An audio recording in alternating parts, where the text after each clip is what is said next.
మణిద్వీపంలో ఎన్నో ప్రాకారాలు ఉన్నాయి కదా.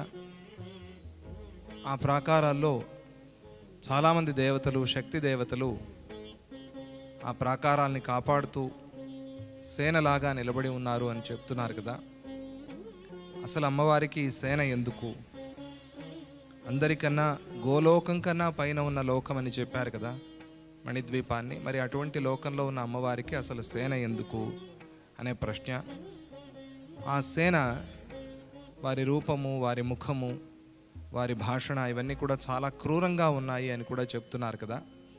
అసలు ఇలా ఇంత ఉగ్రంగా, క్రూరంగా ఉన్న దేవసేన అమ్మవారి చుట్టూ ఎందుకు ఉండాలి అనే ప్రశ్న. మంచి ప్రశ్నే. కానీ మణిద్వీపాన్ని మనం కొంచెం బాగా పరిశీలన చేసి బాగా వింటే గనక ఈ ప్రశ్నకి సమాధానం దొరుకుతుంది.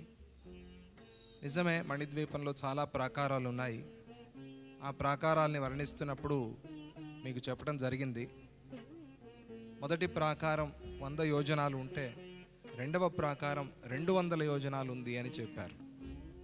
అక్కడే అంత విశేషమంతా దాగి ఉంది అని కూడా చెప్పాను మీకు. ఎందుకంటే కాంపౌండ్ లోపల ఉన్న ఇల్లు కాంపౌండ్ కన్నా చిన్నదిగానే ఉంటుంది కానీ పెద్దగా ఉండదు. కానీ మొదటి ప్రాకారం కన్నా రెండవ ప్రాకారం పెద్దది, రెండవ ప్రాకారం కన్నా మూడవ ప్రాకారం పెద్దది. అలా 16వ ప్రాకారం వరకు ఒక ప్రాకారం కన్నా లోన ఆ ప్రాకారాలు పెద్ద పెద్దగా ఉన్నాయి అని చెప్పడం చాలా ముఖ్యమైన విశేషం. అంటే ఇది మన దృష్టిలో చూసే మణిద్వీపం కాదు అని మొదటిగా మనం అర్థం చేసుకోవాలి. మన మనుష్య దృష్టితో చూసే మణిద్వీపం కాదు ఇది.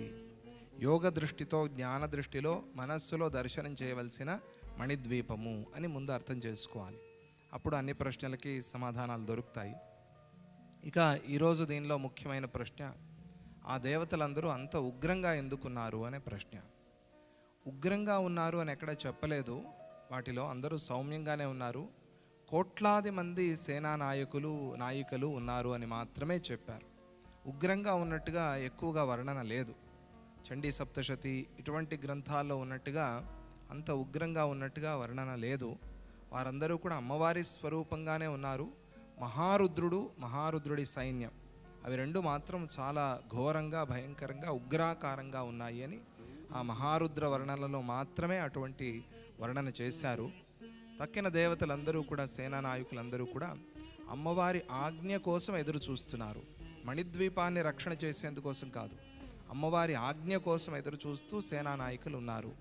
ఒక్కొక్క దేవతకి కోట్లాది మంది దేవసేనలు, గణాలు ఉన్నాయి అని చెప్పారు.